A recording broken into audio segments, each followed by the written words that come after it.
Hello everyone, a very good morning to all. Welcome to Officers Adda 247 YouTube channel. So today is another session where we are going to discuss some more questions, and based on that we are going to understand some more concepts. So I hope now everyone is preparing well for upcoming examination because now your exam is very nearby. So let's start this session with a beautiful quote that is you are the best, you can do it. God is always with you. You are the winner, and today is your day. Okay. So just remind these 5 lines and just start your morning with this beautiful quote. Okay. So let's start the session. One update also from our side, that is the sale is live and you can avail 80% discount on every JAIIB and CAIIB product. Like you can just subscribe the MCQs batch, you can subscribe the revision batch, every thing you can just purchase with a 80% discount, and you have to use the code that is Y422. With this code you can just avail 80% discount, which is the maximum discount on the product. Okay. So another update, that is also the revision batch is already started and you can just subscribe this batch if you are preparing well for the upcoming examination of JIIB, which is scheduled from the 26th February. Okay. And another batch that is currently running, that is a revision batch. And in this batch I am your AB faculty, and in this batch you will get the 3000 MCQs questions. So these two batches you can just join for just clearing your JIIB examination. Okay. So you can use the code that is same Y422, and with this code you can just avail a maximum discount of the 80%. And I hope everyone is just preparing well for the examination. So let's start. So the first question that is related to your what is mean by the term call in context of issuing shares by a company. Okay. So whenever we are talking about for a company, just understand like this is the company and this company just issuing the, let's understand with the example. Suppose that this company issuing a 5000 shares and with a face value of every share that is 10 rupees. Okay. So like just company want, whenever company issuing the shares, that means suppose that company issuing the share, one share that is for the 10 rupees. Okay. And the just company just want this 10 rupees in the installments. So what we understand by the installment, suppose that this company want that some amount in the application stage, some amount in the allotment stage, and some amount that is in the first call, and some amount that is in the second call. Okay. So let's understand this, that is this is total, or say this is a total installment that is company want. That depends on the company. Like company want this 10 rupees in the installments, either in installments or in partially. Okay. So that depends on the company. So suppose that company wants this 10 rupees in installments, like some amount in the application stage. Just understand, suppose that 3 rupees in the application stage, in the allotment stage 2 rupees, in the first call. One more important thing to understand here, that is after allotment stage, whatever the installments mentioned after allotment stage, that all known as the call. Like first call, second call, third call, that depends on the company, that how many installment company want the sum, or say company want the amount. So like this company want to receive this 10 rupees in the installment. So the first stage that is known as the application, second this is allotment. So like company wants some amount in the application, let's say 3, in the allotment that is 2, in the first call that is 3 rupees, and the second call that is 2 rupees. Just understand with this. So now the important thing to understand here, that one term you have to understand, that is share capital. Okay. So like what we understand by the share capital account, that is this share capital account is the sum up of all installment stages, like share application account, share allotment account, okay, share first call account, and share second call account. So like I just explained this example, like just company want this 10 rupees in the 4 installment. So the first time when the company is going to receive the money into its bank account, that is called a application process or say application stage when the company first time just receiving the sum of amount or say what the installment just company want to receive. Suppose that just company want 3 rupees and company is just issuing the 5,000 shares. Okay, so that means the first time, suppose that 5,000 shares company issuing and receive 5,000 shares. That means that is the same. Okay, so that means the company is going to receive the same amount of the shares, whatever the company is issuing. So that is the first time when the company is going to receive the money through the application stage. Okay, I hope it is clear for everyone. So like we have to just mark the correct option here. So what will be the correct option here?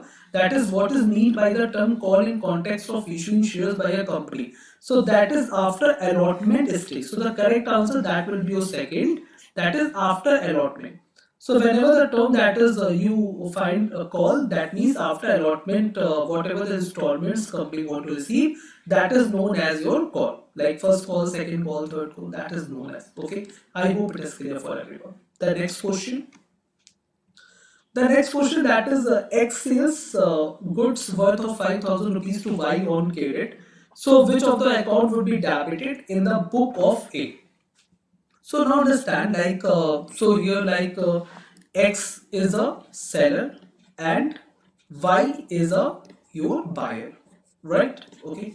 So whenever we have to make a debit and credit entry, I always explain that you always have to find what possible or say which of the possible accounts can be included in the particular transactions.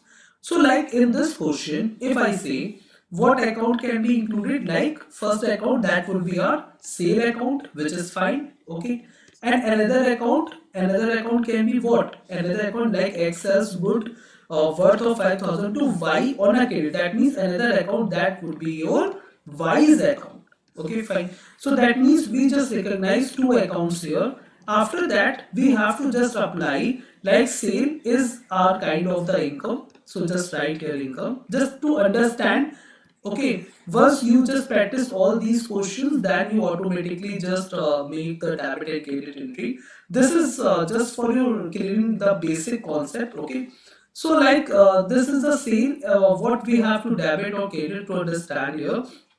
So sale is always represents income of our company because sale generate our income. Whenever we just sell any good, that means whenever we just selling any goods, that means it is generating an income for our company, right?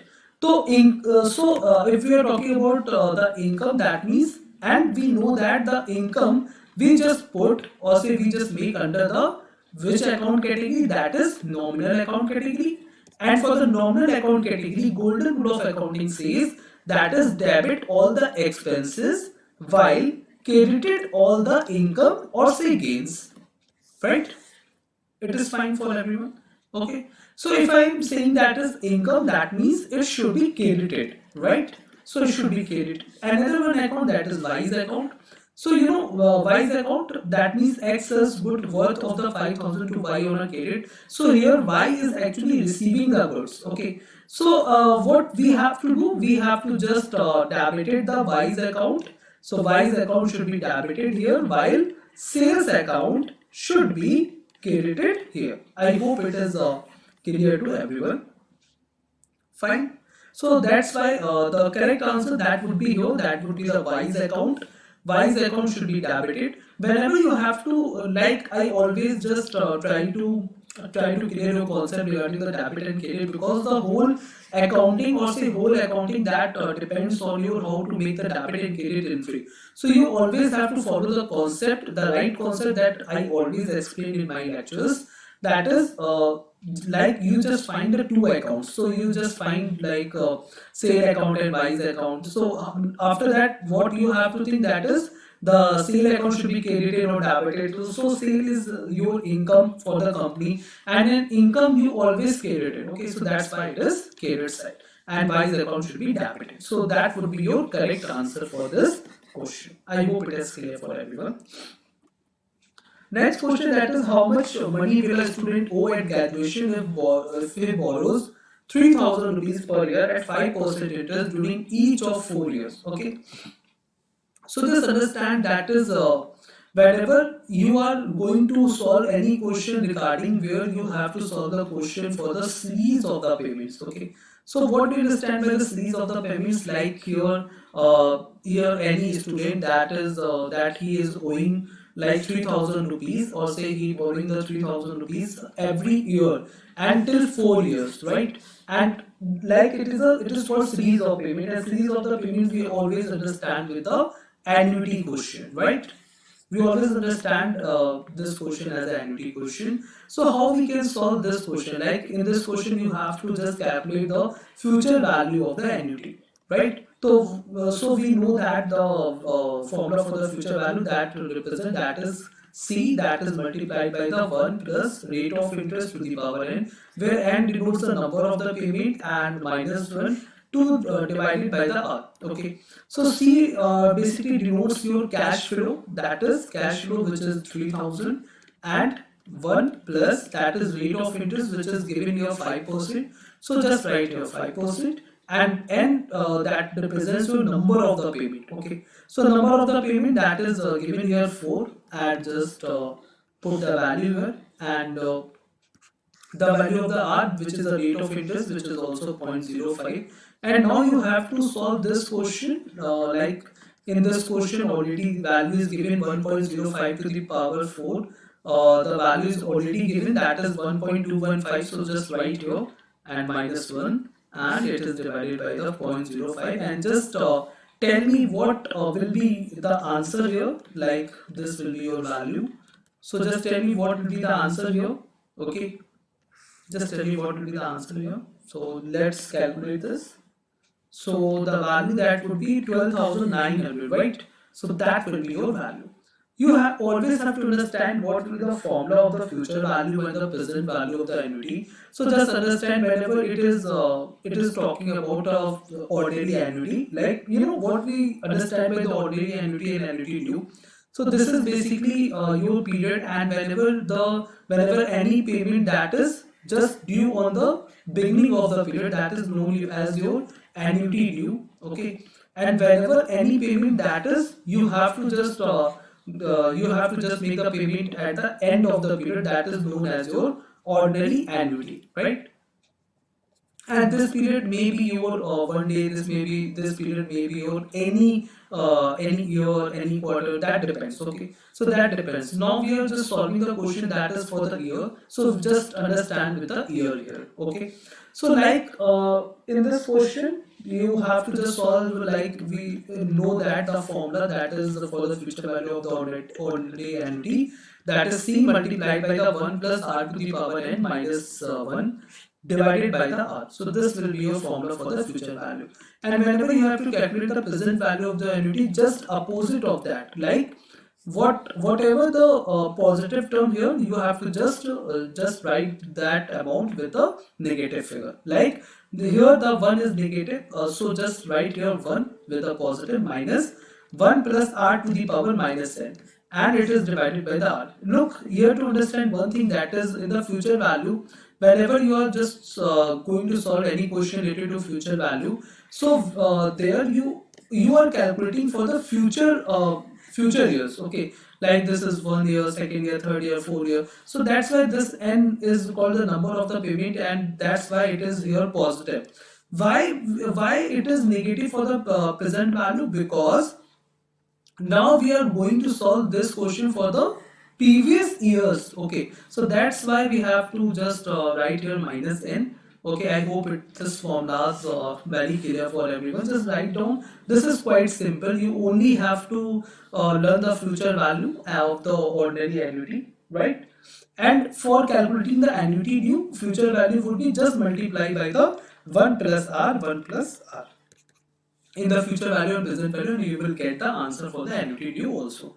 Okay, so sometimes the questions like sometimes in the exam, like questions you have to asking for the formulas for the future value and the present value, and sometimes the same type of the questions may be asked in the exam. So this is a very important thing to understand for the solving annuity type of the questions, right? Now understand another question. Now the another question, that is Mr. E want to invest 30,000 per annum at 10% for 4 years. He is interested to know the present value of the amount he would get at the end of the fourth year. Okay, so this is like we actually are talking about.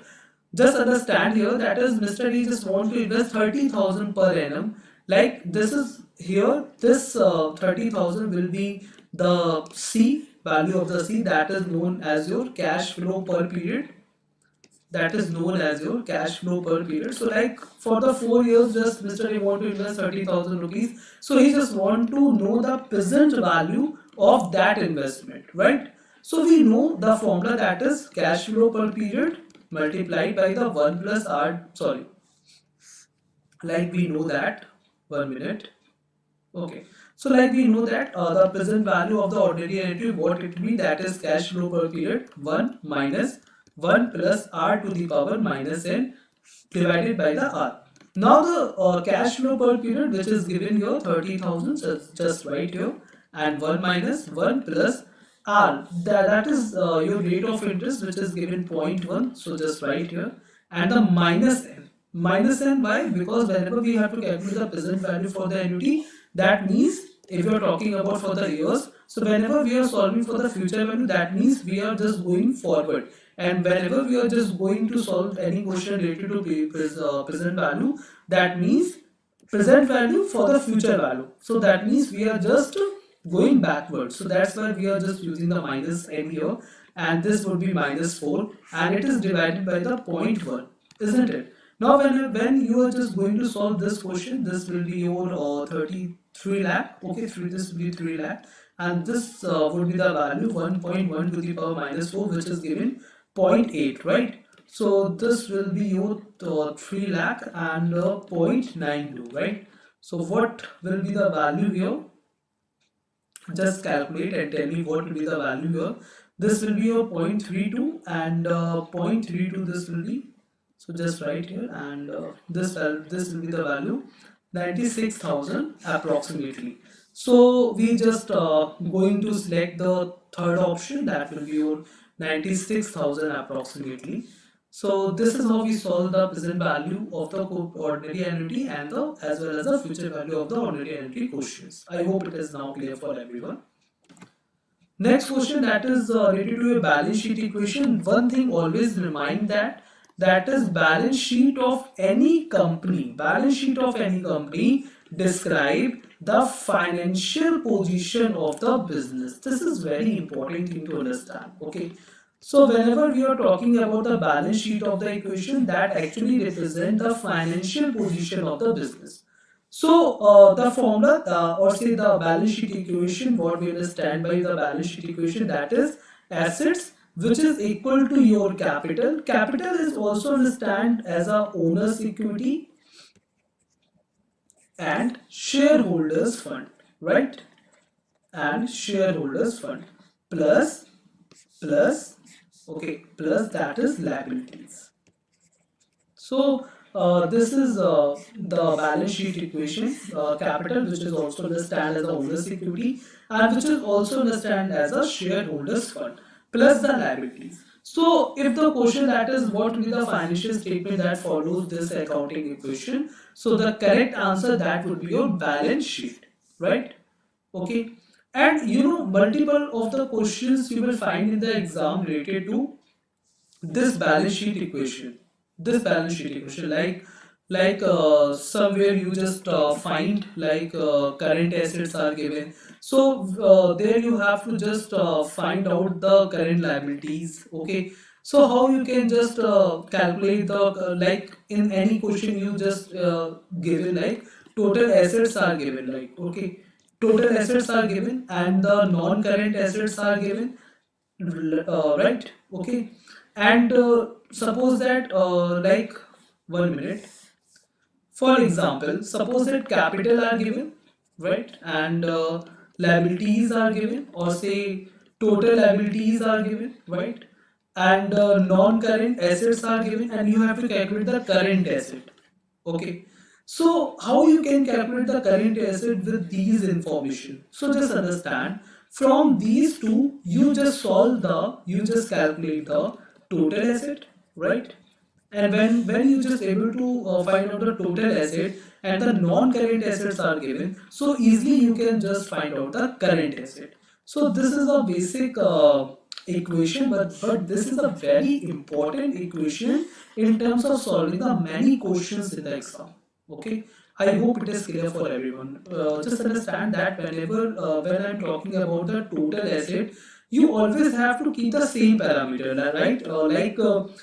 Here you have, if you are just writing the total liabilities, that means you are going to find out the total assets from the balance sheet equation. Okay, so like non-current assets are given, and we know that total asset, that is one is a current asset and another one that is non-current asset. So from here you can just find out the current asset value. Okay, so the correct answer, that will be your balance sheet equation. I hope it is now clear for everyone. Okay, so that's all for this session. I hope this lecture is useful for you. And if you're lacking our effort, please do not forget to hit the like button on this video. And you can also subscribe the 3000 MCQs batch for the upcoming examination, so that you can boost up your preparation very well for the upcoming examination. Okay. If you have not downloaded the Adda 247 application, just download this and subscribe the Officers Adda 247 YouTube channel, so that you can get the notifications of the live sessions as well as the notifications of the important news that is related to your exam. Okay, so thanks for watching me here, thanks for joining me here, and if you're liking our effort, please do not forget to hit the like button on this video and share this video to your friends, so that maximum number of the students can join